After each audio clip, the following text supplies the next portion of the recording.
আসসালামু আলাইকুম। বাংলা সংবাদে আপনাকে স্বাগতম। আজকের সংবাদের শুরুতেই জানিয়ে দিব, বিএনপি যুব দলের পাল্টাপাল্টি ধাওয়া, 144 ধারা জারি। গুম ব্যক্তির স্ত্রীকে ধর্ষণ, যা বলছেন সেই আলেপের স্বজনরা। রাতের ভোটের এসপিদেরও অবসরে পাঠানো হবে, হুঁশিয়ারি আসিফ মাহমুদের।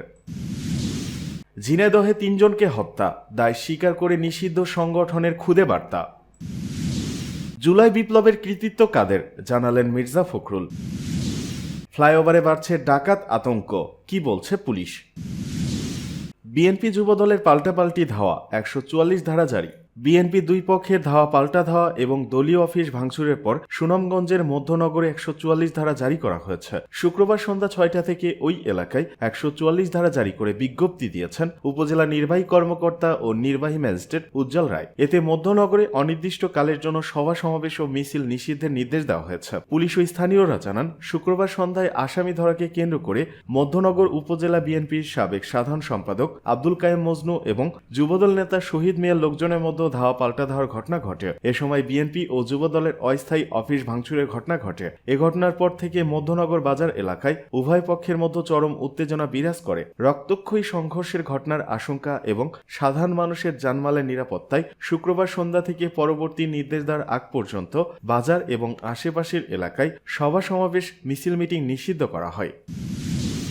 এদিকে গুম ব্যক্তির স্ত্রীকে ধর্ষণ, যা বলছেন সেই আলেপের স্বজনরা। র্যাবের সাবেক কোম্পানি কমান্ডার ও সাবেক অতিরিক্ত পুলিশ সুপার আলেপ উদ্দিনের বিরুদ্ধে গুম ব্যক্তিকে ক্রসফায়ারের ভয় দেখিয়ে তার স্ত্রীকে ধর্ষণের অভিযোগ পাওয়া গেছে। এই ঘটনার প্রমাণও আন্তর্জাতিক অপরাধ ট্রাইব্যুনালের হাতে এসেছে। তার এমন কর্মকাণ্ডে লজ্জিত পুলিশ ও আলেপের স্বজনরাও। কুড়িগ্রামের রাজারহাটে আলেপের বাড়ি। গতকাল বিকেলে আলেপের এক আত্মীয় কুড়িগ্রাম থেকে মোবাইল ফোনে বলেন, এতদিন তার বিরুদ্ধে অবৈধ অর্থ আয়, গ্রেপ্তার, বাণিজ্য ও নির্যাতনের কথা শুনেছি, কিন্তু রোজাদার নারীকে ধর্ষণের ঘটনা জানার পর থেকে এলাকার মানুষ স্তম্ভিত। এলাকার ছেলে হিসেবে পরিচয় দিতে এখন লজ্জা লাগে। গতকাল আন্তর্জাতিক অপরাধ ট্রাইব্যুনালের চিফ প্রসিকিউটর মোহাম্মদ তাজুল ইসলাম সাংবাদিকদের বলেন, একজন আসামিকে গুম করে রাখার সময় তার বিশ্ববিদ্যালয়ের পুরো স্ত্রীকে ভয় দেখিয়ে একাধিকবার ধর্ষণ করা হয়েছে। আলেপের বিরুদ্ধে এমন তথ্য প্রমাণ আমাদের হাতে এসেছে। আমরা বিষয়গুলো ট্রাইব্যুনালকে জানিয়েছি। গত 17 ফেব্রুয়ারি প্রধান উপদেষ্টার প্রেস সচিব শফিউল আলম এ সম্পর্কিত একটি পোস্ট শেয়ার করেছেন সামাজিক যোগাযোগ মাধ্যমে। এসপি পদমর্যাদার একজন কর্মকর্তা বলেন, ফেসবুকে যখন বিষয়টা দেখলাম তখন আমার হাত পা কাঁপতে ছিল। রোজাদার নারীকে রোজা ভাঙিয়ে ধর্ষণ করা কিভাবে সম্ভব? রাতের ভোটের এসপিদেরও অবসরে পাঠানো হবে, হুঁশিয়ারি আসিফ মাহমুদের। স্থানীয় সরকার, পল্লী উন্নয়ন ও সমবায় এবং যুব ও ক্রীড়া উপদেষ্টা আসিফ মাহমুদ সজীব ভুইয়া বলেছেন, 2018 সালের রাতের ভোটে নির্বাচনে 64 জেলার দায়িত্বে থাকা পুলিশ সুপারদেরও ওএসডি করা বা বাধ্যতামূলক অবসরে পাঠানো হবে। শুক্রবার তার ব্যক্তিগত ফেসবুক অ্যাকাউন্টে দেওয়া পোস্টে তিনি একথা বলেন।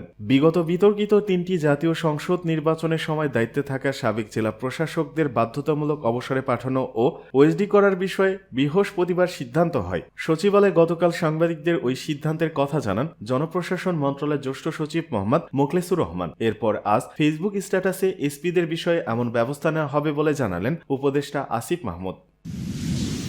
এদিকে ঝিনাইদহে 3 জনকে হত্যা, দায় স্বীকার করে নিষিদ্ধ সংগঠনের খুদে বার্তা। নিষিদ্ধ ঘোষিত সংগঠন পূর্ব বাংলা কমিউনিস্ট পার্টির কথিত সামরিক কমান্ডার হানিফ তার 2 সঙ্গী সহ খুন হয়েছেন। শুক্রবার রাতে প্রতিপক্ষ বন্দুকধারীরা তাদের হত্যা করে। খবর পেয়ে পুলিশ রাত 12:30টার দিকে ঝিনাইদহের শৈলকুপা উপজেলার ত্রিবেণী ইউনিয়নের রামচন্দ্রপুর শ্মশানঘাট এলাকার একটি ক্যানেলের পাশ থেকে তাদের মরদেহ উদ্ধার করে। 3 জনের মাথায় গুলির চিহ্ন রয়েছে। পাশে 2টি মোটরসাইকেল ও নিহতদের ব্যবহৃত হেলমেট পড়েছিল। হত্যার দায় স্বীকার করে জাসদ গণবাহিনীর কালো পরিচয় দিয়ে গণমাধ্যম কর্মীদের হোয়াটসঅ্যাপে খুদে বার্তা পাঠানো হয়েছে। নিহতদের মধ্যে 2 জনের পরিচয় মিলেছে, বাকি একজনের পরিচয় এখনো মেলেনি। শৈলকুপা থানার ওসি মাসুম খান খবরের সত্যতা নিশ্চিত করেছেন। ঝিনাইদহ পুলিশ সুপার ও অতিরিক্ত পুলিশ সুপার ইতিমধ্যেই ঘটনাস্থল পরিদর্শন করেছেন। জুলাই বিপ্লবের কৃতিত্ব কাদের, জানালেন মির্জা ফখরুল।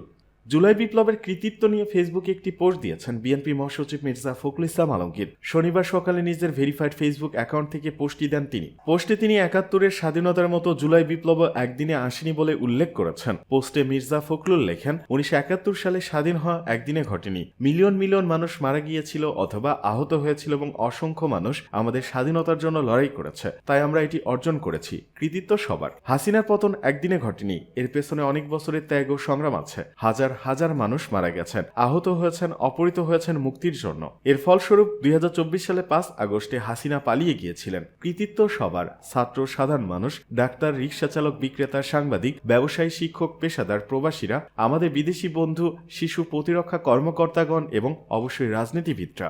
নিজের দলের অবস্থান নিয়ে ফখরুল লিখেন, আমরা বিএনপি নেতাকর্মীরা সবসময় বেগম খালেদা জিয়া ও তারেক রহমানের নেতৃত্বে বাংলাদেশের জনগণের সঙ্গে ছিলাম এবং থাকব। চলুন আমাদের এই ইতিহাসটির দৃঢ়তা, সত্যতা এবং সত্যের সঙ্গে লিখি। এখন আমাদের দেশের পুনর্গঠনের দিকে মনোনিবেশ করি। সবার আগে বাংলাদেশ, বাংলাদেশ জিন্দাবাদ। এদিকে ফ্লাইওভারে বাড়ছে ডাকাত আতঙ্ক, কি বলছে পুলিশ? রাজধানীতে প্রকাশ্য অস্ত্র ঠেকিয়ে কিংবা ফ্লাইওভারে কুপিয়ে ছিনতাইয়ের ঘটনা একের পর এক ঘটে চলেছে। যাত্রীবাহী বাসেও ঢুকে পড়ছে সশস্ত্র ডাকাত দল। শুধু ছিনতাই ডাকাতি নয়, পকেটমার ও মলম পার্টির দৌরাত্ম আছে এই ফ্লাইওভারগুলোতে। সম্প্রতি রাজধানী উত্তরায় একদিনে 3টি যাত্রীবাহী বাসে অস্ত্রের মুখে জিম্মি করে ডাকাতির ঘটনা ঘটেছে। উত্তরা টঙ্গীগামী ফ্লাইওভারে নিয়মিত পকেটমার ও মলম পার্টির শিকার হচ্ছেন যাত্রীরা। পুলিশের দাবি, ফ্লাইওভার কেন্দ্রিক অপরাধ ঠেকাতে সাদা পোশাকেও কাজ করছে আইন শৃঙ্খলা বাহিনী। বুধবার সকাল 8টার দিকে উত্তরার হাউস বিল্ডিং এলাকা থেকে ভিক্টর ক্লাসিক বাসে করে এয়ারপোর্টে যাচ্ছিলেন জগন্নাথ বিশ্ববিদ্যালয়ের সাবেক এক শিক্ষার্থী। কিছু দূর যেতেই 5 থেকে 6 তরুণ ওঠে বাসে। অস্ত্রের মুখে জিম্মি করে 5 থেকে 6 যাত্রীর মোবাইল, মানিব্যাগ ছিনিয়ে পালিয়ে যান তারা। ভুক্তভোগী শিক্ষার্থীরা বলেন, আমি বাসে ওঠার 2 মিনিট পরেই 5 থেকে 6 জন ছেলে সাধারণ যাত্রীর মতোই বাসে উঠে যায়। হঠাৎ করে একজন ছুরি বের করে চিৎকার দিয়ে বলে, যা কিছু আছে বের কর। 5 থেকে 6 জনের ওয়ালেট নিয়ে চলে গেল। এর আধা ঘন্টা পর টঙ্গী থেকে ফ্লাইওভারে একই পরিবহনের বাসে আব্দুল্লাপুরে ঘটে একই ঘটনা। অস্ত্রের মুখে কয়েকজনের মোবাইল ও টাকা ছিনিয়ে নেয় তারা। ভুক্তভোগী এক শিক্ষক জানান, এক পর্যায়ে যাত্রীরা এক হয়ে প্রতিরোধ করলে বাস থেকে নেমে পালিয়ে যান তারা। ভুক্তভোগী শিক্ষক বলেন, ডাকাতরা সব জানালা আটকাতে বলে। আমার হাতে 40,000 টাকার মূল্যের একটি মোবাইল ছিল, এটি আমি দিতে না চাইলে চাকু বের করে, পরে মোবাইল ছেড়ে দিই। ওই শিক্ষকের দেয়া বাসের নম্বরের সূত্র ধরে রামপুরে বাসটির সন্ধান পাওয়া যায়। চালক জানিয়েছেন ডাকাতির ভয়াবহ অভিজ্ঞতার কথা। যাত্রীদের অভিযোগ, উত্তরা টঙ্গীগামী ফ্লাইওভারে এমন ঘটনা নিয়মিত। ছিনতাই ডাকাতিতে অতিষ্ঠ তারা। গত মাসেই এখানে প্রকাশ্যে ছিনতাইয়ের ঘটনা সামাজিক মাধ্যমে ভাইরাল হয়। ছিনতাইকারীর পা ধরেও রক্ষা মেলেনি। শুধু ছিনতাই ডাকাতি নয়, পকেটমার ও মলম পার্টির দৌরাত্ম আছে এই ফ্লাইওভারে। তবে বেশিরভাগ ঘটনায় মামলা হয়নি উত্তরা পূর্ব থানায়। ভুক্তভোগীর কাছ থেকে নেওয়া হয়েছে মোবাইল হারানোর সাধারণ ডায়েরি বা জিডি। পুলিশ বলছে ভিন্ন কথা। ঢাকা মহানগর পুলিশ ডিএমপির উত্তরা পূর্ব থানার ভারপ্রাপ্ত কর্মকর্তা মোহাম্মদ শামীম আহমেদ বলেন, বিভিন্ন জেলার লোকজন আসেন, তারা অপরাধ করে দ্রুত চলে যান। প্রতিটি এলাকায় অভিযান চালাচ্ছি, দ্রুত অপরাধ নির্মূলের চেষ্টা করছি। ডাকাত ও ছিনতাইকারীদের গ্রেপ্তারের পাশাপাশি পৃষ্ঠপোষকদের আইনের আওতায় আনার পরামর্শ বিশ্লেষকদের। অপরাধ বিশ্লেষকরা বলছেন, ফ্লাইওভারের এন্ট্রি এক্সিট পয়েন্টগুলোতে নজরদারি বাড়িয়ে দ্রুত সমস্যার সমাধান করতে হবে। সমাজ ও অপরাধ বিশ্লেষক তৌহিদুল হক বলেন, এই জায়গাতে যখন একটা বত্যয় থাকে, তাই সেই ঘাটতির সুযোগ নিয়ে অপরাধী চক্র নানাভাবে সক্রিয় হয়ে একজনের কাছ থেকে মূল্যবান জিনিসপত্র বা উপকরণ চুরি, ছিনতাই অথবা ডাকাতি করে নিয়ে যাচ্ছে। এন্ট্রি এক্সিট পয়েন্টগুলোতে নজরদারি বাড়িয়ে সমাধানের ব্যবস্থা করতে হবে।